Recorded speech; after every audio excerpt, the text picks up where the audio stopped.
Hello and welcome everyone. So kindly confirm if I'm online, if I'm live now, and if you can hear me clearly. So welcome to session 7 of the Sustainability Blueprint. Welcome, welcome, welcome.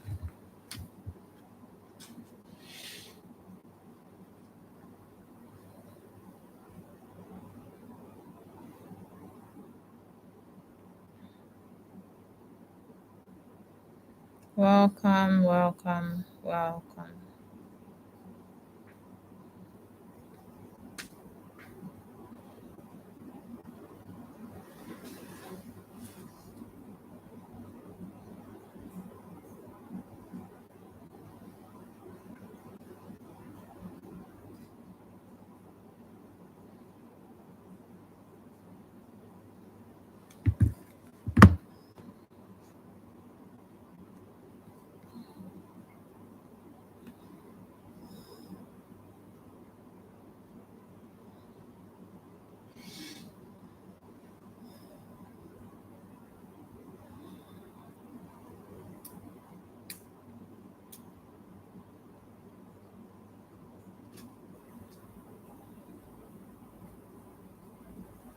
Welcome, welcome, welcome.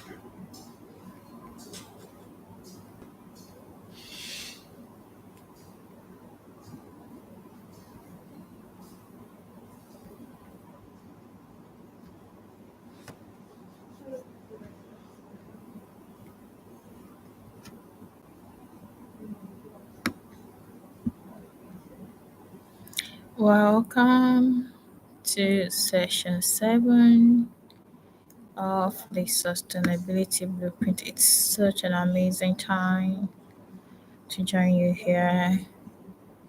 I believe the holiday is actively starting today for most schools. So if you're on holiday, saying happy holiday to you and your team. We hope you have a refreshing holiday ahead. Yes.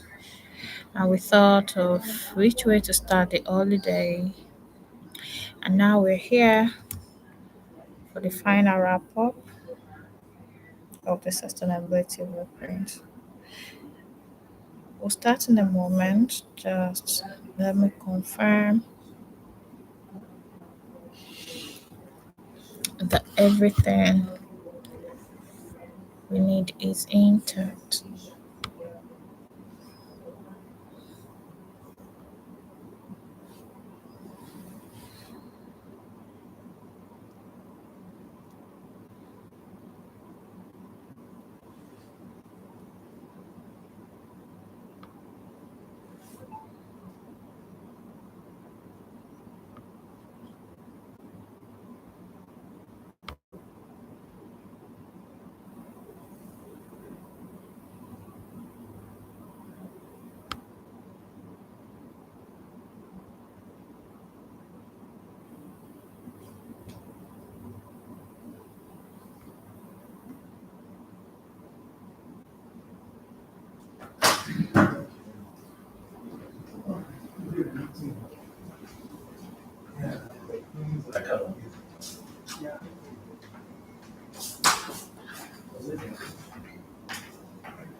Okay, that's fine.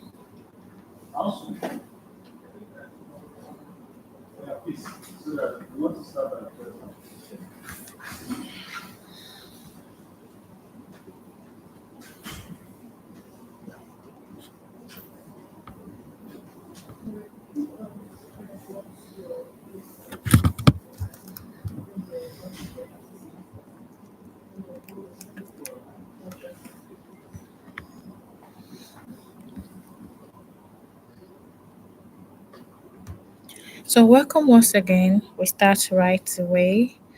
Thank you for joining in. It's afternoon here in the city of Lagos. Wherever you're joining us, say welcome to you.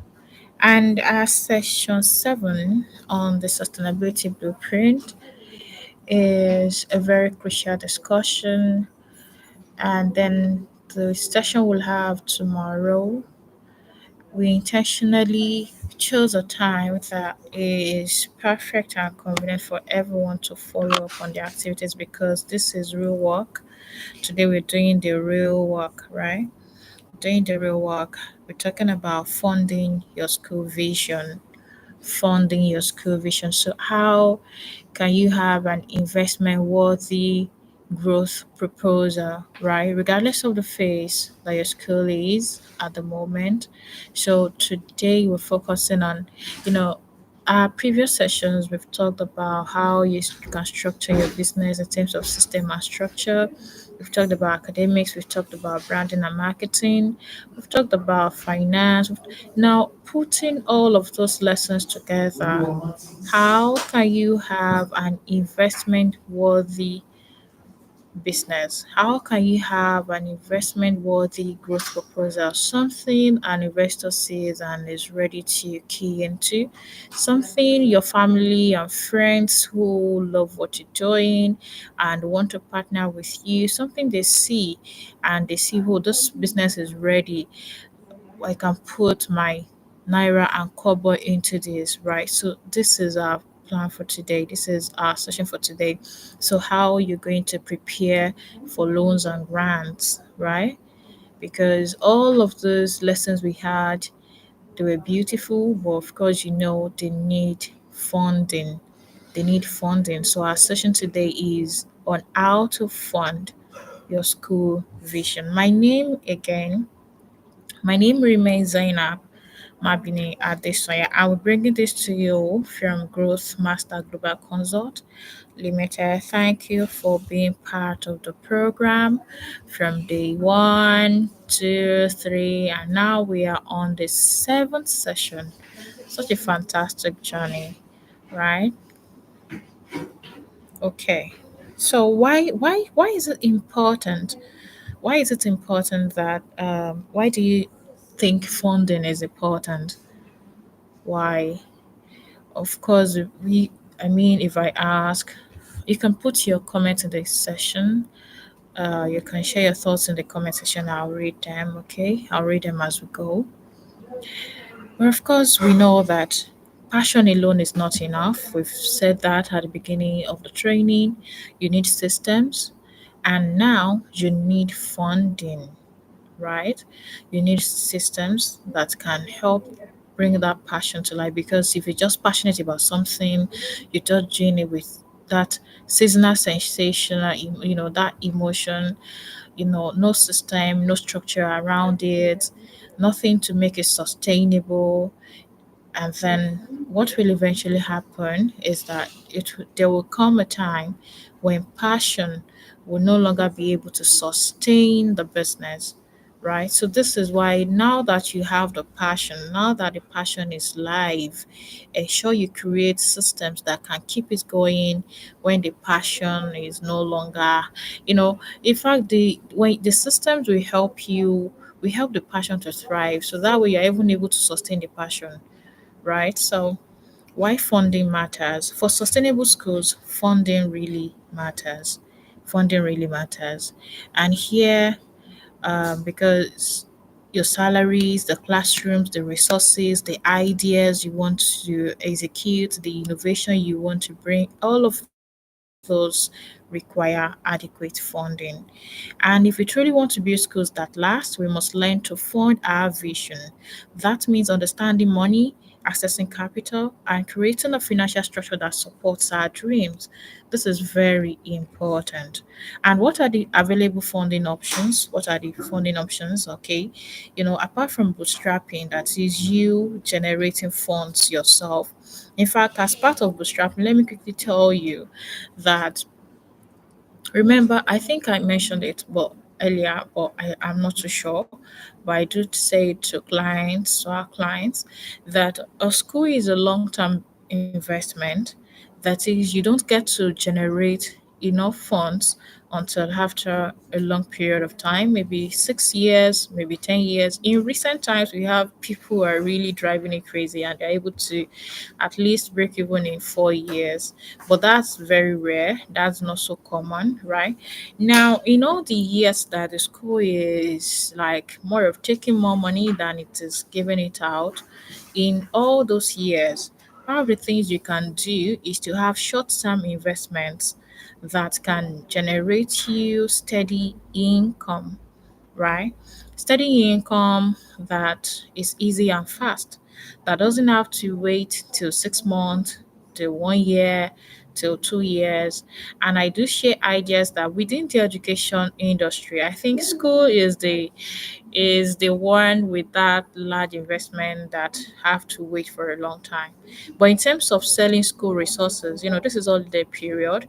If you want to go into book selling, you want to go into selling school furniture, you want to go into selling items that schools will need in September. Yes, you can find a supplier to partner with.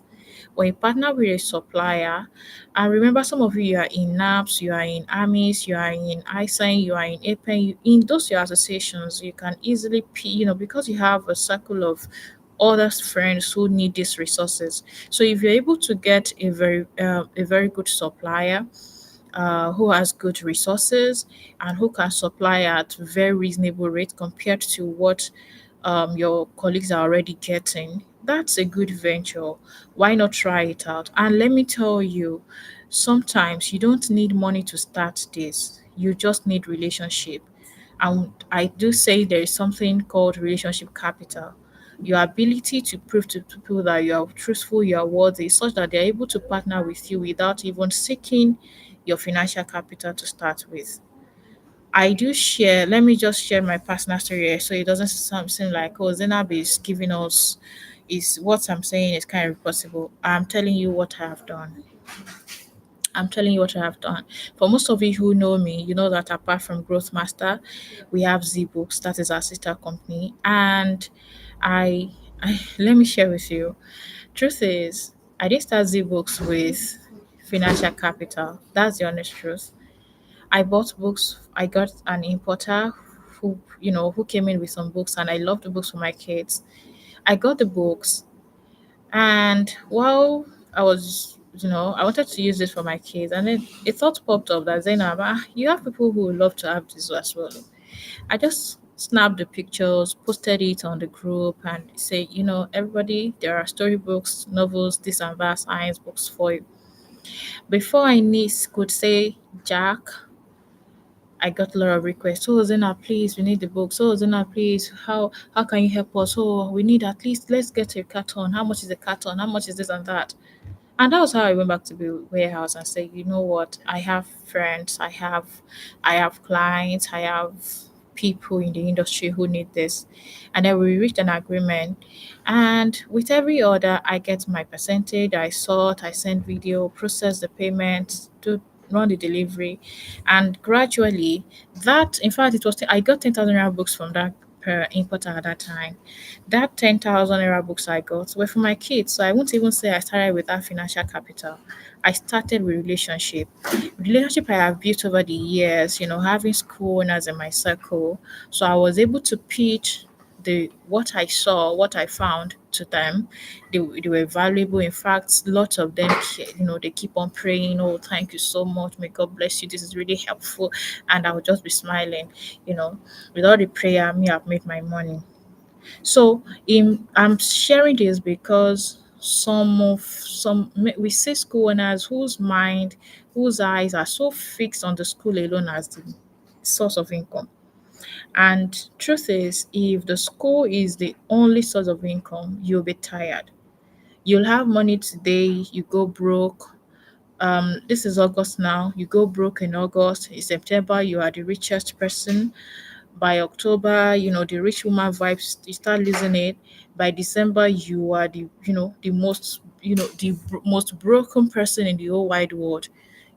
So that is because you rely on school income only. So what I'm saying here before we go into these other funding options is that do bootstrapping and bootstrap through short-term investments so that you have one, two, three other businesses that gives you income. Sometimes it may be something in agriculture. Probably you have a spouse who is into agriculture, you have a friend who's something nice and fantastic. Just prioritize the same way we talk about quality in school business. Just make sure you are selling something of quality, something that does not tarnish your image, right? Something of quality at a very good price and go all out for it. So that way you have an income somewhere, and there are times that the income from the other business can be your number one funding option for the school, right? But that way it's like you are borrowing yourself money. You are the one, you give the loan, you loan, you borrow. You are both the borrower, the loan person. So I hope this is clear. All right, so we now move on to the general funding options that people consider. So let me start with loan. Let me start with loan. Now, with loan, here we're thinking about financial support from banks or development institutions. For schools here in Nigeria, we don't have, unlike there is Bank of Industry, but then we as a school, we have limited funding opportunities. I mean, loan opportunities from the government. That's the honest truth. And this is part of why, in our advocacy for sustainable schools, we are advocating for more support from every stakeholder, because if schools will last, we need support. And if schools don't last, they definitely affect the nation negatively, right? So, and at the moment, when looking at this loan, the financial support from banks, the non-interest ones, the interest ones, the ones with low interest, and then the ones with those high-end interest. There are loan offers with up to 25%. Um, there are those ones with maybe less than 20%.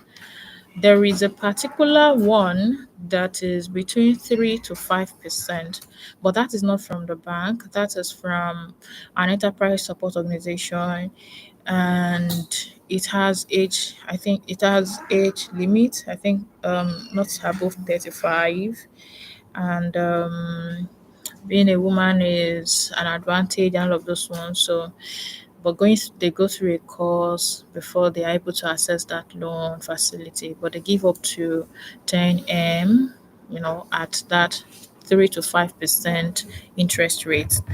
And the non-interest ones like Lotus, in fact, I'm supposed to reach out to someone. Let me just note that immediately. It's from Lotus Alternative Bank, that is of Sterling. Let me write this here. Okay, so there are few non-interest options, but the few non-interest options, we'll get to the part where we say your business needs to be investment worthy. They won't just give you, they won't just give you the loan. They need the assurance that the business has the capacity to maximize the loan it is granted, and has the capacity to repay the loan with ease without them having to chase you back, right? No one is no loan provider is a Father Christmas. No one wants to just give you the money and then you go and come back and start saying stories. There are structures around loans to ensure that whatever happens, you pay the loan back, right? Then there is grant. For grants, schools again have limited opportunities, but they are possible. What some of our clients are able to achieve is, they are grants that it's not like because if you're saying you're looking out for grants that specifically want schools, you it may be rare for you to get it. But remember those programs that I mentioned when we are talking about academics, whether you have a tech program, or you have an entrepreneurship program, or you have the entrepreneurship program, maybe something business school within your secondary or your primary school. Those unique programs you have, if you're able to structure them well, you can tailor what you're doing in those programs to access grants.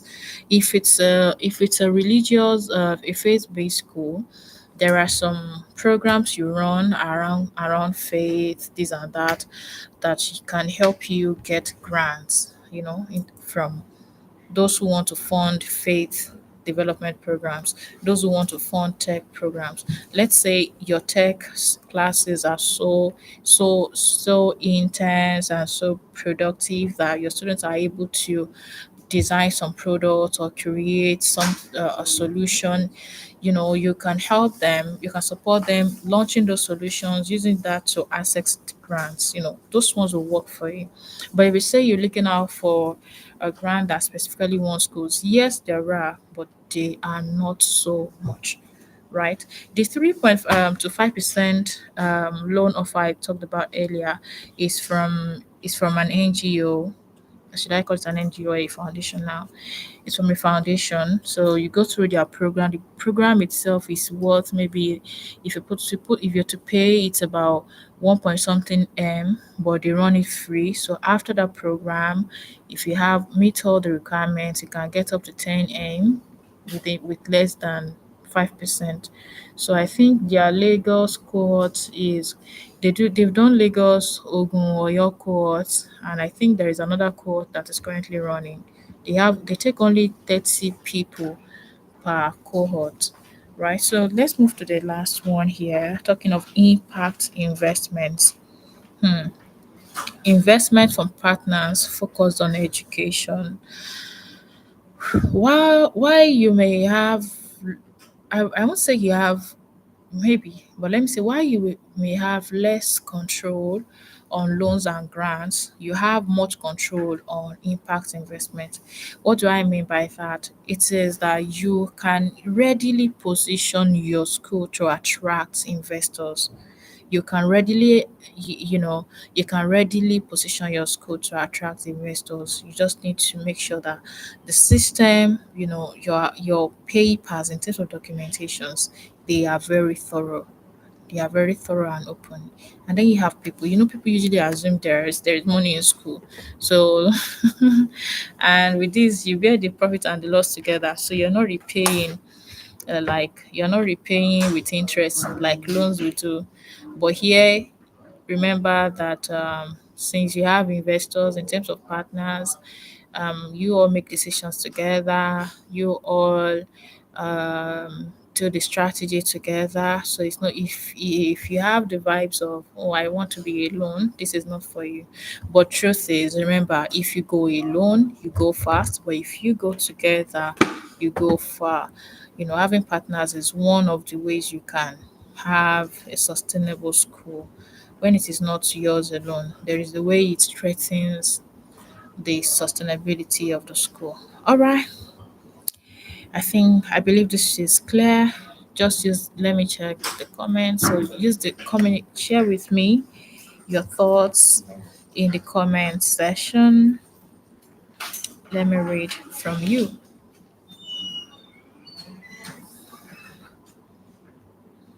So what is the criteria? What are the criteria for school funding? What are the criteria? What do you think funders look out for? What do funders want? Those who want to put their money down for what you're doing, what do you think they want?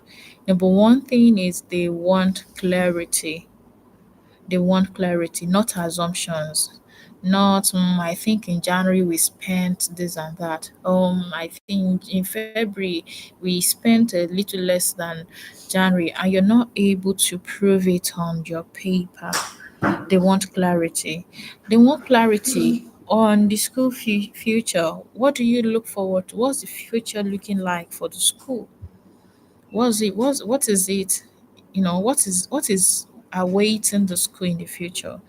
They need you to be able to pitch clarity. When you look into the future of your school 10 years from now to now, 20 years, what do you see? And can you communicate what you see? Right? Yeah, what you see may look like their assumptions. Now, your records, what is currently existing, what you're doing presently, must align with what you are saying that you see.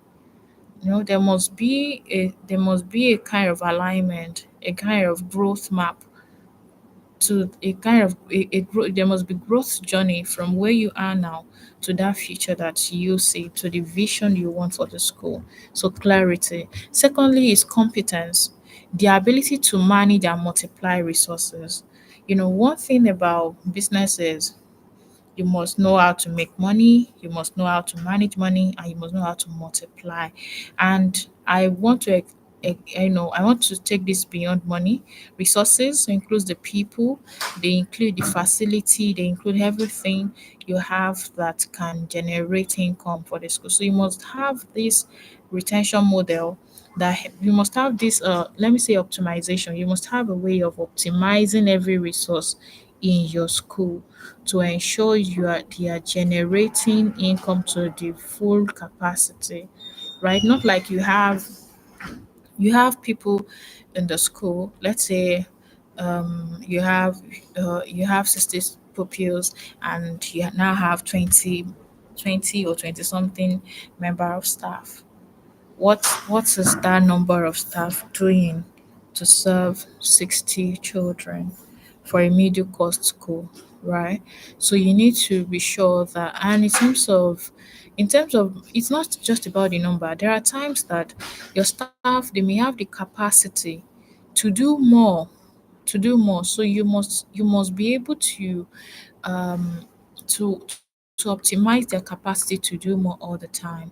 Not like they are performing less or they are performing on the average. Let everybody be high performers, and that high performance must translate to the school growth. So competence at all levels for everyone, how you're able to manage and multiply the resources you currently have. Those are some of the things funders will look out for. The next is capacity. Capacity, the systems and people that can help you scale operations. Capacity, what's the system? You know, remember I said all those policy documents, if they are just there as files, they are toothless lions. If they are not implemented, if there is no execution strategy, if there is no review, if there is no implementation, it means there is nothing. The system is nothing. So you must ensure that the system in the school is one that can help the operations to scale. The people in the school can also help the school to scale, right? Then track record, they want to see past achievements and successes. Past achievements and successes. What have you done? Okay, if you say you've existed for 1 year, 2 years, 3 years, 4 years, 5 years, even 10 years, or more than that, they want to see have you been able to achieve in those number of years, those milestones. You must be able to present your milestones. There must be evidence that this truly existed, it truly happened. And the last part here is sustainability. Ability to thrive post funding. Okay, if you provide this fund to the school, what's going to happen next? So that ability for the business to thrive once it gets that funding, and for it to thrive for long, not just thrive for a short period and something wrong happens, right? So the ability for it to thrive for long after funding. So this is what everyone will look out for.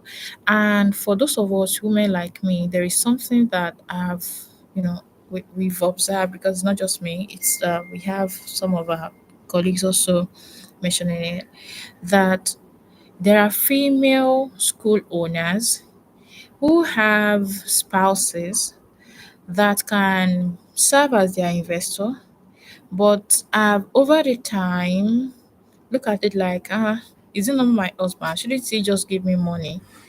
Right? There is difference between when the man, when this man wants to just give you, he can just give you something that, well, just take this and let the whole of this house rest. Since you are grumbling around that you need money for this and that.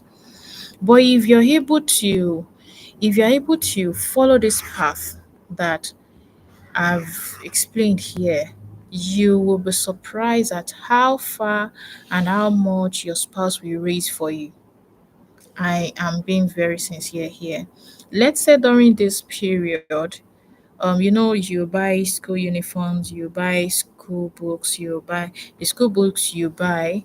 Sometimes now, let's say now you don't even have the money to buy the books, and you know that by September there will be rush, there will be price hike, there will be scarcity. For some books, there will really, really be scarcity, especially if you are using something like Oxford. Just know it, there will be scarcity.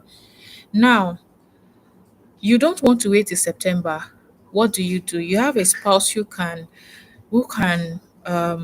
borrow you some money, right? Why not pitch to the spouse that, you know what, I got the quotation for the books we need in September. It is so amount. If I buy it now, by September, this is how much we're going to sell to the pupils. This is how much we'll make. So out of what we're going to make, you're going to get your money back, and you're going to get so percentage from the money.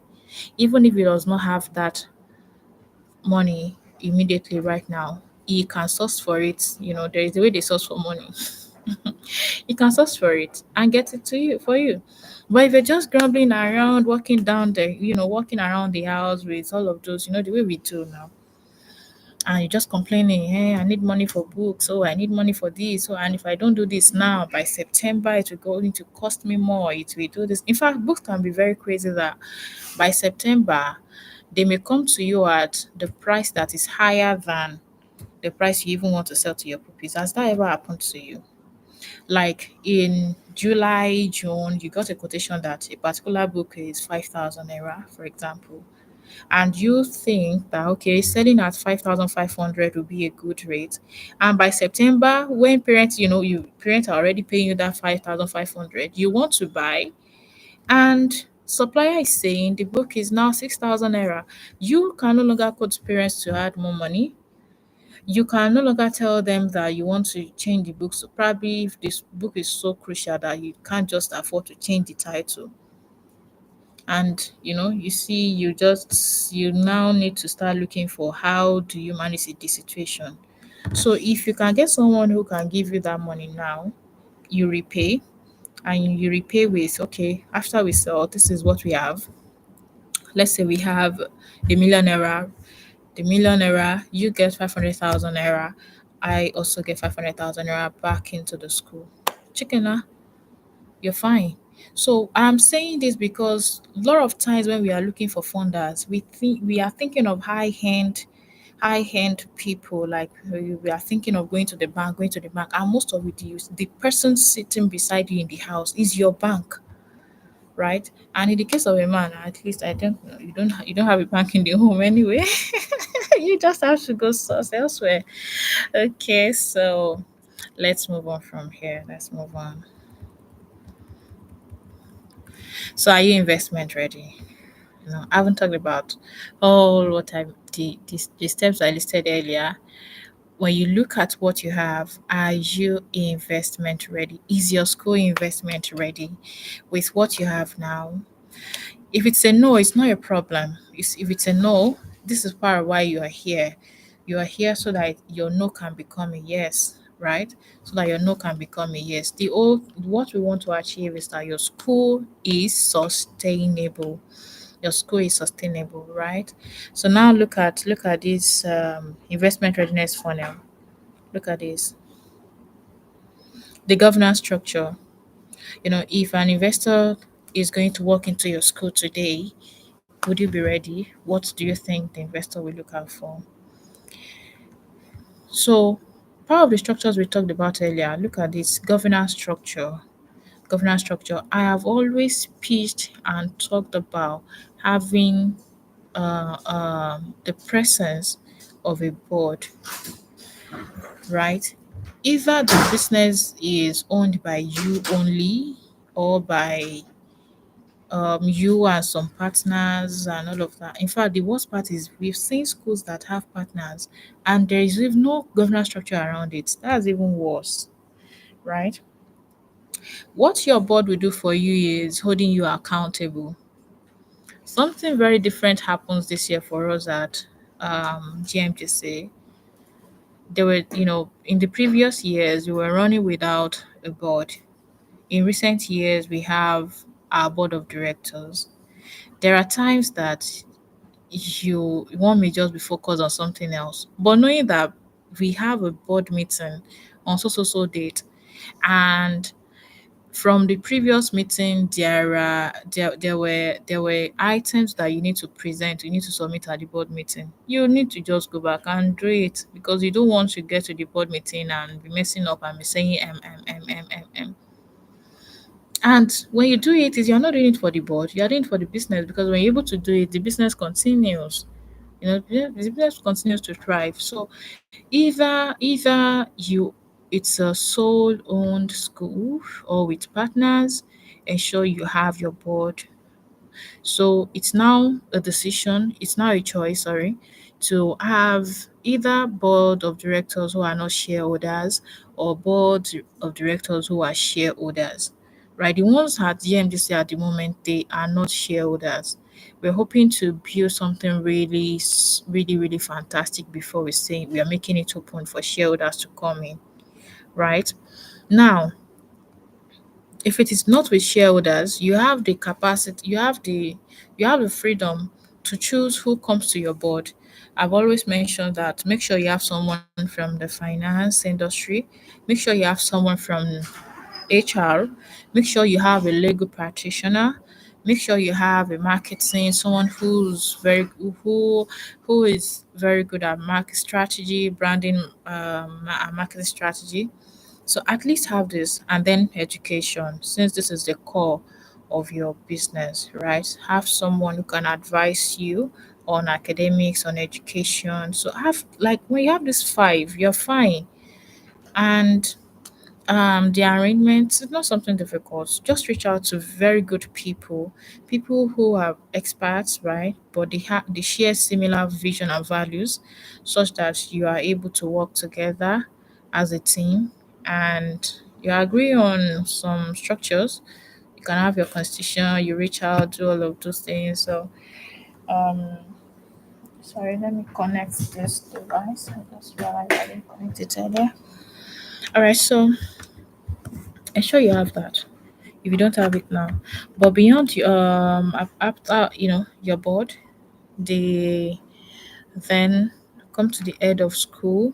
Don't be the proprietor, the head of school, the teacher, the yes, if your school is just starting, let's say maybe you are in year one, it's you may have to manage a couple of roles. Yes, yes, but as you keep growing, you need to start dropping the role one after the next, one after the next. So, but having the governance structure ready will help you determine, okay, which role to drop next, which role is taking more time but less efficient, making you less efficient, so you can know how to balance things.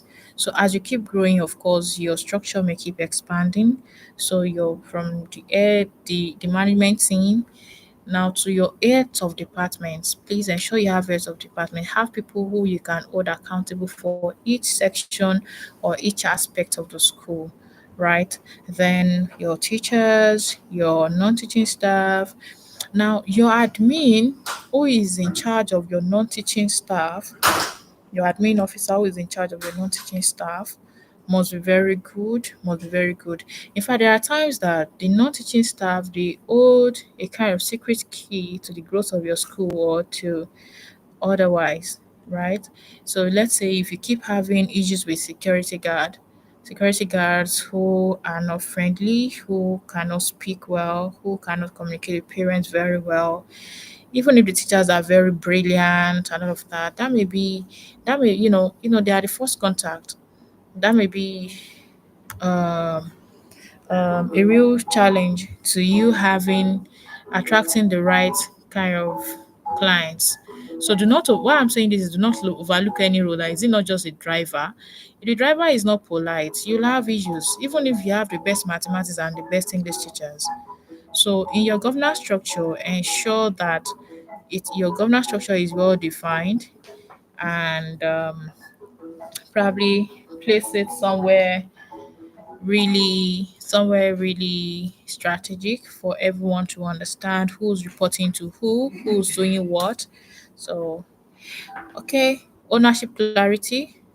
This ownership clarity in the past, when the government insisted on having people who studied education as the only founders for schools, schools used to struggle with this ownership issues, because we may have someone who's interested in starting a school. The person didn't have any education qualification.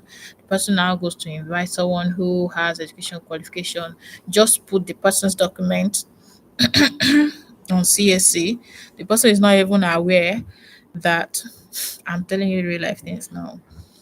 The person just provided the documents, blah blah blah, and CSC approves the school, and the school starts running.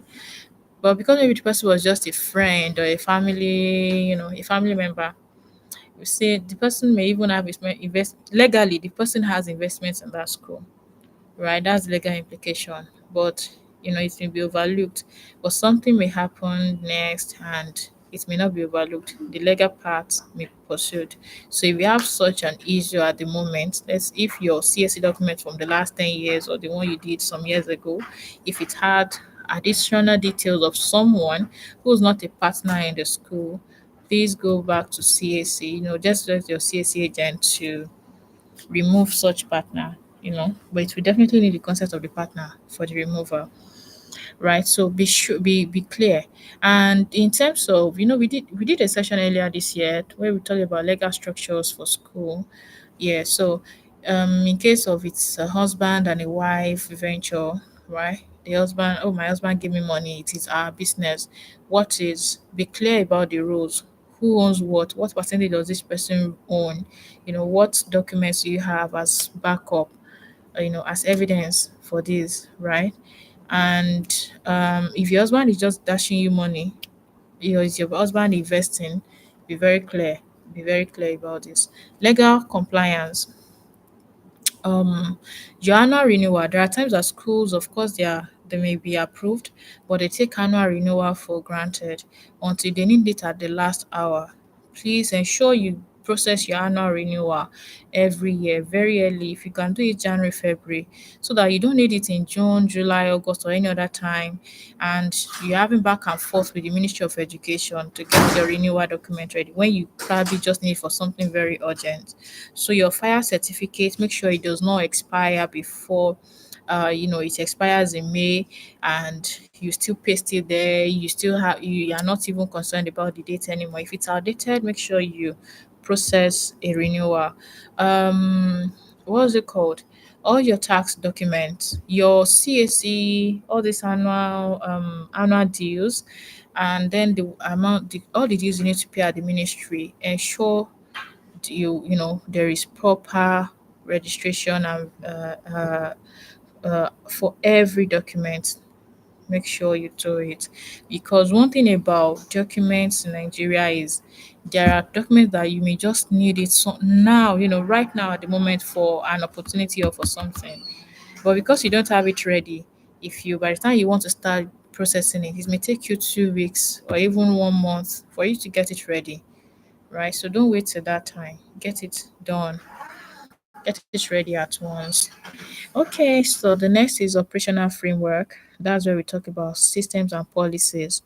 So your academic policy, your admission policy, your payment policy, all your finance, your HR. Remember I shared I think about 20 resources with you on HR policy. So look at everything, ensure you have what it takes for the school to run sustainably. And then the last part here, is the strategic vision.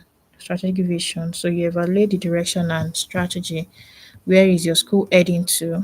Okay. So now how do you get there? So that's strategy. But where it's going to is that vision, the future you're looking forward to. Okay, so yesterday I shared a template with you via email. Um I shared the template with you via email. I want to see how we can do that. And then I will send a sample proposal to you after proposal. So when you look at the sample, and the template is very easy to input your responses, right? And at the end of it, just click on generate. It will generate the document for you, and you can download and use, even edit and do corrections later. Okay, so what do you need to have on your school growth proposal? Are those sections you need to have on your school growth proposal, right? So usually there is the first part you see, executive summary. So what you call an executive summary is an overview of everything in the whole document. So about your school, the funding you need, why you need it, and how it's going to help the school scale and sustain. So that's what an overview is about. It may be a paragraph, two paragraphs. It doesn't have to be lengthy, so that whoever wants to read your proposal gets an idea. Truth is, if you're submitting the proposal to an investor who's not a family or friend, as family members, there's this sentiment we have. We take our time with our family and friends. But let's say you're submitting to an institution, what the person just wants to see first is the executive summary. With that, they will know whether to continue reading the document or to just drop it because they have tons of other documents lying, you know, in front of them. So sometimes there are people who wait to write everything in the other section before they write the executive summary. And there are times that truly you can put some things together in the executive summary initially, just edit it later by the time you have filled all the other parts. Okay, so the second session, what problem does your school solve? Right? When we ask you about your school, you shouldn't just be telling us that your school is a nursery and primary and secondary and this or A level or foundation business. There are thousands of that of schools doing the same thing you're doing. So what every entrepreneur should be mindful of is what problem is my business solving? What problem is your school solving? Right? That is where it begins. What problem does it solve? Is it that you observed some gaps among children in a particular neighborhood, some learning gaps in a particular neighborhood, and you see that the impact of those gaps is so huge that someone needs to step in to fill the gap. Or you notice that in a particular community there is this is now talking of local school. They may have schools in very extreme ends, at very extreme ends. Schools are very in terms of distance. So you now think of, okay, bringing something close to people in that neighborhood. There must be a problem that your school is solving, and you must be able to define the problem. So what is the problem?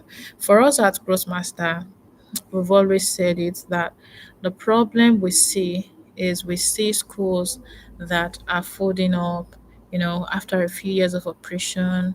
We see school owners who get tired of running the business. We see school owners who just keep pushing it until, you know, it's no longer they are no longer able to push. So we see the problems and we see that it's not just about the school, it affects students who have graduated from their school. When the school folds up, it affects the students who have graduated. It affects the students that we're actually teaching at the moment. It affects their employees. It has this long term effect. And I think I don't know which one is most painful. Maybe the ability of a child to look back at a school and say, yes, this is where I graduated from. And the pain of a child to look back and say, well, I went to so school, but the school no longer exists, right? This is why school is different from many other businesses, or maybe one of the main difference from every other business. A pap seller and a car seller can decide to close. Yes, people in the community may find it hard in the first few weeks to adjust, right? But it doesn't have to do with the history of any child. No one is going to track where you used to get akara or pap, right? But in terms of the schools, in terms of documentation, someone is going to track where did you graduate from. So what solutions? The next step is what solution? What solution are you bringing to the table? How do you want to solve the problem? That's where you now start thinking of the services you need to solve the problem. You now start thinking of the model. How do you want to solve it? You do the market and community analysis, or let's say competition analysis. What is currently existing? What is currently existing in the market, in the business environment, and how can yours be the best fit for the problem you wish to solve? The track record and impact. Don't forget all the milestones. Growth strategy with timelines. I'm trying to rush over here. Let me see. Okay.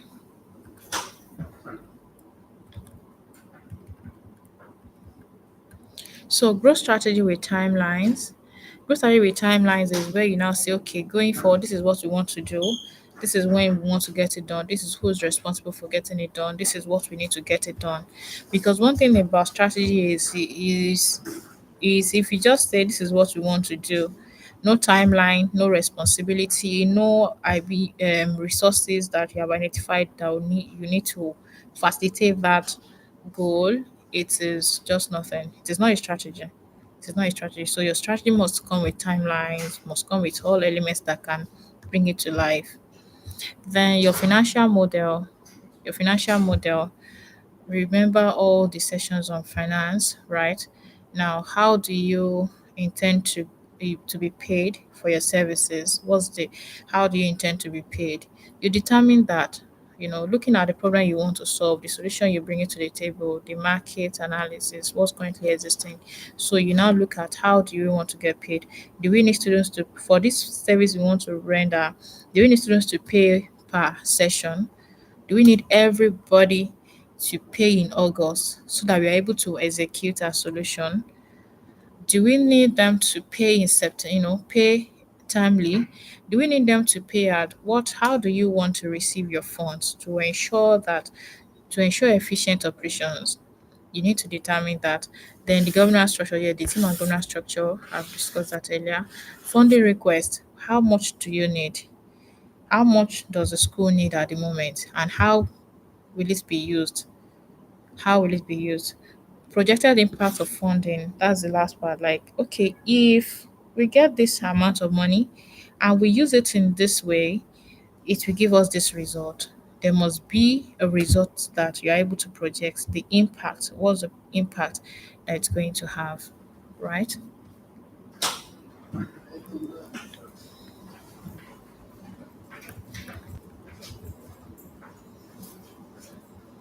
Okay, I've explained some of these parts earlier. Okay, you have the slide presentation with you, shared via email yesterday. So but let me just quickly rush over. So if you're preparing for loans, what do you need? Your paper documentation, income. They want to see your study income. Um, let me even share this. If let's say you have two, three accounts for the school. Maybe you have one with a particular bank, you have another with another particular bank, another with particular bank. Now, it depends on the loan you want to go for. If you're going for a loan that can take access your BVN regardless of the multiple account that you run, fine. But if it's one limited to a particular bank, they want to see your transactions, the flow, what is the flow of transactions. They want to see the sometimes they want to see the amounts that come in. So let's say you have uh if you allow, of course at this age I don't think I need to advise you again that you shouldn't allow any cash payment. And if at all you have any cash payment, let's say if your school is in a low income community and there is something that who cannot pay in who cannot pay via banks or via transfer, let the ABC go to a POS person to send the money to you, because there are when you want to access loan, they will need to track the transactions. What's the number of transactions you have on your account, right? Okay. Realistic repayment plan. Please don't be in a hurry to get loan to the point that you are not looking carefully at the repayment plan. Look at the repayment plan. Look at how much you receive in the school. Don't be in a hurry, because September now will come with lot flow of money, flow of income, right? Don't use September income to judge your entire income for the term. You know that um, November, December is going to definitely have less transaction. So when you are looking at a repayment plan, if you want a repayment plan that is timely, what time of the time do they want you to pay? Is it around midterm? Yes, very good ones will give you midterm period as your repayment period. But of course, you know it that in your week 1 to 4, you already have like maybe 70% of your income or 50% of your income paying at that time. Don't wait till that seventh week where you'll have probably spent the money or something else and you may start struggling again. So make sure that the repayment plan is very realistic, it's very feasible, it's very possible that you can pay. It's not something that you will struggle to pay, because struggling to pay it again will be like you're working for another person to enjoy, and that won't be fair on you. So, usage of funds, yes, I've talked about that earlier. You must know what you want to use it for and how it's going to help the business. That's very important. Start small, repay early, and build trust. Yes, if you're doing loan, if you haven't taken loan of 1M, 2M, 5M, don't jump to 20M. Oh, what this bank is offering million for building the school, and because you also want to build your school facility, you just go for that loan when you are someone who have not tried repaying 2M loan or 1M loan even before. So start small. Of course, I even trust banks. They won't give you a large amount if you don't have a loan, a credit history, because they'll need to check your credit history to see how much you've taken in the past, how were you able to keep to repayment plans. All right, so um,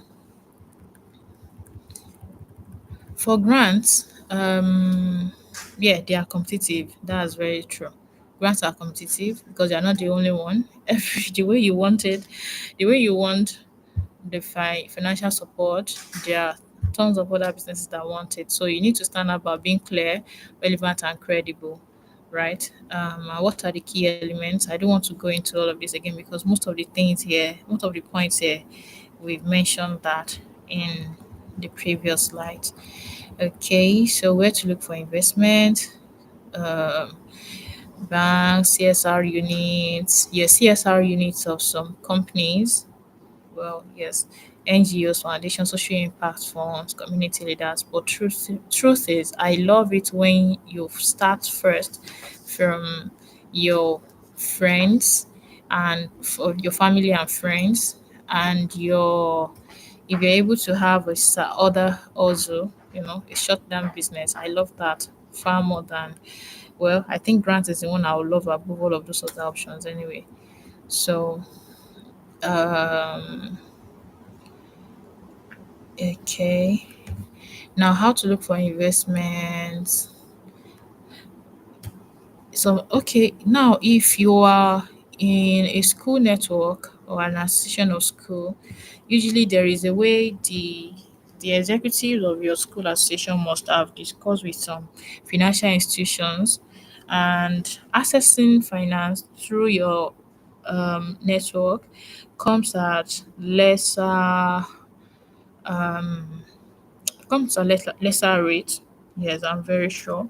Let's say if a bank is giving 25% interest on a particular loan, if it as a school association they may give the school 18%, 20% or thereabout.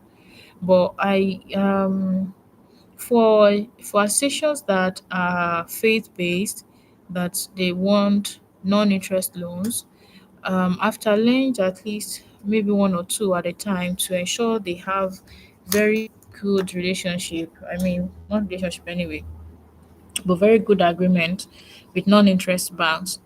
But what happens most in those non-interest options is that you as a school you must be able to present something really valuable, right? They may need you if you want to raise 10M, they may need you to have 5M while they support you with 5M, right? And that 5M must be in the bank. They must be saying it. If you want 20M, you must have 10M to access that 20M.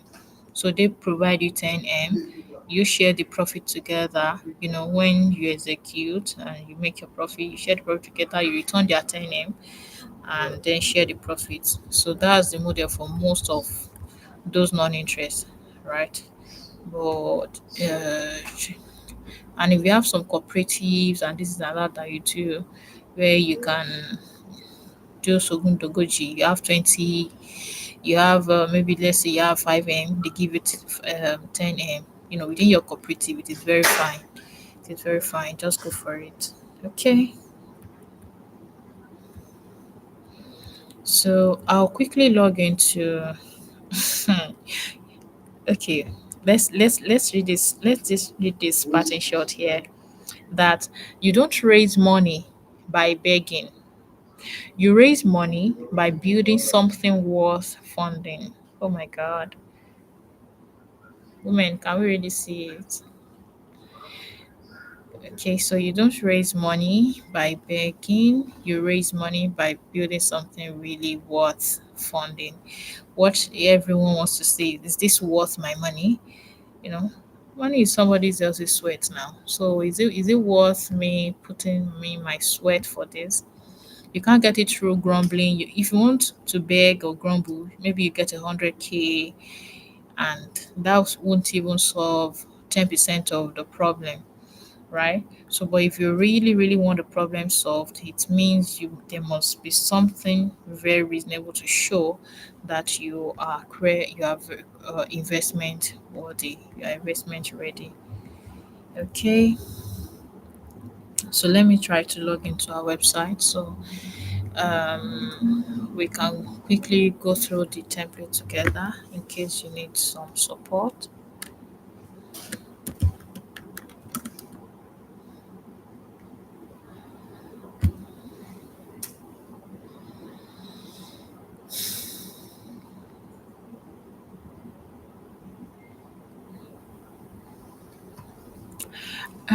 And on as part of the business tools available on our website, you can calculate your school fees.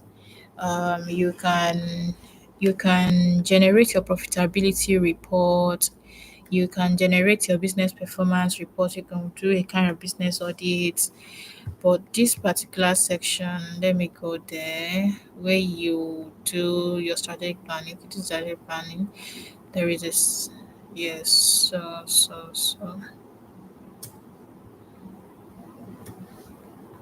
I think there are even samples. Let me check. Yes, there are samples of, yeah, there are examples on the template that you can edit and, or copy and make it happen. So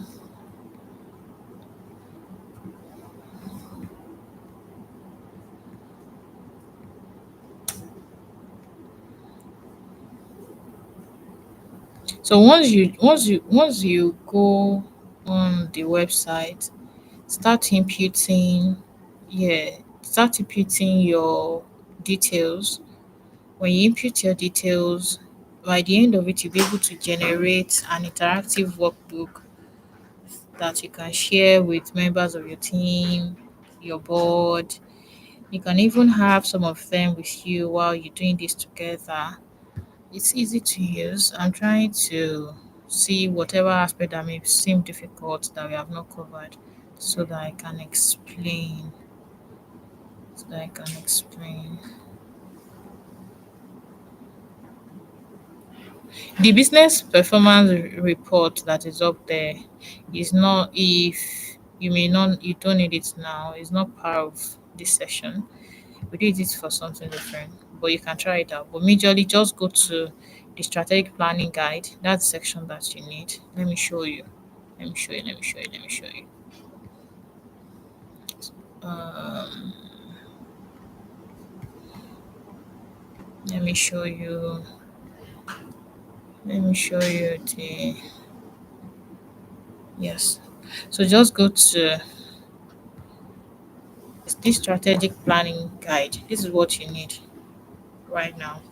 So by the I mean tomorrow we'll have a session. So after, from not today you can start using this, but by tomorrow you should be able to use it perfectly and generate.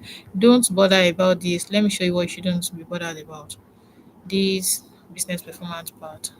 Don't bother about business performance report. Leave it. Leave it. Just go to strategic planning guide. This is where you need. So as you fill your details in your, your ownership structure, your current enrollment, and all of those parts, your mission, vision, core values, you go to next. When you click on next, it will take you to, it's because I have not filled. Yes, so it will take you to this part.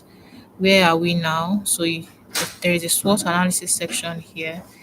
Um, what are the strengths of the business at the moment? What are the weaknesses? What are the opportunities? What are the threats? You now do a kind of 360 needs assessment here. So leadership and staff, what's the current situation? Let me rush it. Leadership and staff, parents, what are key stakeholders saying about the school? So if you had some feedbacks earlier in the during this session, you can input them here. What are pupils and students saying about the school? What are the leadership, what are they saying about the school? You go to the next section after that. Where are we going? With this, where are we going? Um, choose the major areas you want to focus on in the next 1 or 3 years. You don't need to bring everything. You don't need to have the whole of this world problem on you. You just need to be very specific. Is it academics? Is it marketing? Is it HR? Is which particular aspect? What's the focus area? What's the goal? What do you want to achieve in that particular area? What's the objective? Like now putting it in specific terms. Let's say if it is academics, let's say you want to improve literacy, maybe in your early years, you notice some challenges. So, what do you want to increase this is by so percent? What's the timeline? When do you want it to be done? Who's responsible for what? Who's responsible for getting it done? So you can add focus area. You can add focus area. You can see this add focus area. You click on next. How do we measure success? So define the key KPIs that you will track. So if you can measure it, because if you can't measure it, you can't manage it. So look at the focus area. From your focus area in the KPI, I mean in this KPI section, must be related to your section 3 where you were coming from before you got here. Right? So in each of it, so put the data. What do you want? How do you measure it? What's the target? What's Put all of that. You can add more, you can add more, you can add more. Section 5, how do we get it done? So what's the task? What do you need to do to get it done? So break it down into very concrete actionable tasks. Resources, what resources would you need, to get it done? Like that literacy, it may be train teachers on phonics. So what do you need to get it done? Oh, we need so resources, we need so fast, we need some facilitators, we need this and that. When start date, end date, status is, oh, we are starting tomorrow, we're starting, not started, none of that. Add task. So ensure that your section 3, 4, and 5, there must be a kind of link. They must link, they must align. Don't write literacy in section 3. Come to section 5, we're talking about section 4, talk about marketing. Come to section 5, we're talking about HR. No, there must be a connection. Section 6, who leads the way? So look at this. Look at this section 6. So your leadership, roles and responsibilities, your leadership team, your board, your this is just talking about your governance structure. So look at this. This is now finance. Yes. Fueling the plan. So what do you what's the budget summary for the plan execution? What's the projected income and expenses, the funding sources, the fundraising plans, if applicable? So funding sources, how do you want to generate the funds that you need? Um Section 8, are we on track? You don't need to fill all of this in one day, so you can just take your time, check through, like, okay, let's don't worry, let's finish it up. So let's say you start this with your team. It's always better to do this as a team so that you don't get tired on while doing it. So review frequency, person who's responsible for monitoring and evaluation. Okay, let me quickly screenshot this for the team. There's changes to monitoring, not just put it as M and he, so you are not confused. Monitoring and evaluation section 8, right? So the M and ES stands for monitoring and evaluation, but we'll edit it, don't worry, so that you're able to use it easily. So the feedback loop, how we collect data that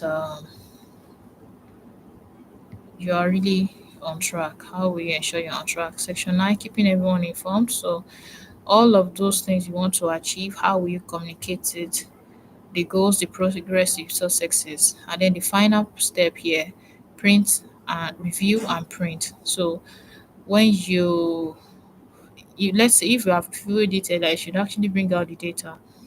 So you'll have it, and then you can finish it and review. So you can print, you can generate a copy as PDF, and here, there you go, with your strategic plan. You see, we are your best.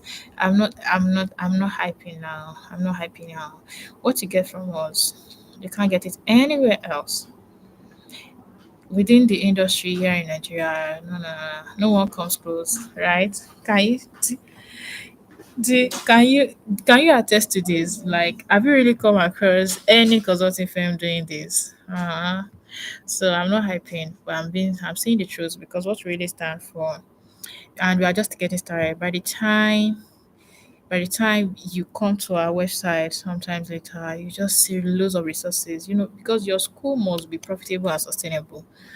Your school must be profitable and sustainable. So thank you for joining us. Okay, so yeah, I read your. This is explicit, timely, and strategic. Thank you, yeah, Mr. Dauda Adikun. Thank you. Yes, you are very right. Thank you for your kind words. Thank you. So, we are coming to the close for today. Tomorrow we meet. In fact, we should have a party. We should have a graduation party once you're done, because you all really tried. Staying for 8 sections. Wow, that's very good. That's very great. So, but this session is recorded. Everyone can access it after um, the live class now. But remember, when you go on our business tools section on the website, leave. In fact, truth is, this business performance report. Let me tell you about it. It is our internal. It is our internal document. We needed to submit something at the board. A media report. That was what prompted us to put this on the website for any other company to use. So if you look at the model, it's not tailored to education. Look at it, it's not tailored to education, like education specifically, but you can use it. But for now, what we need during this period, the holiday is just starting. Just go to the strategic planning guide section. Right. Thank you for your time. Enjoy the rest of your day. Please rest, eat good food, take yourself out, have a retreat, um, And if you want to go with family, friends, yes, do. Have fun, sleep, sleep, sleep, sleep. In fact, but me that I'm preaching this now, but truth is, for us, we won't be able to sleep at this period. This time that you may rest, not like you won't even totally rest. You may rest, I think, you will rest. For us, it's our work. Throughout this week now, today, tomorrow, Wednesday, Thursday, Friday, we'll be at Badagry for NAPS exhibition. Next week, we'll be in Abuja for some of our clients. We have a lot of bookings already. So if you need to book any section with us, maybe strategy session, advisory session, Cambridge accreditation information. Please, if your school is secondary school that is currently approved by the Ministry of Education, don't hesitate to get in touch with us for your Cambridge accreditation, right? So we'll be doing all of this during the holiday. We'll be supporting you, but don't worry, we'll also try to rest. We'll try to rest so that our energy is also refreshed before the session starts again. Thank you for joining in. Thank you. Have a great afternoon. Goodbye.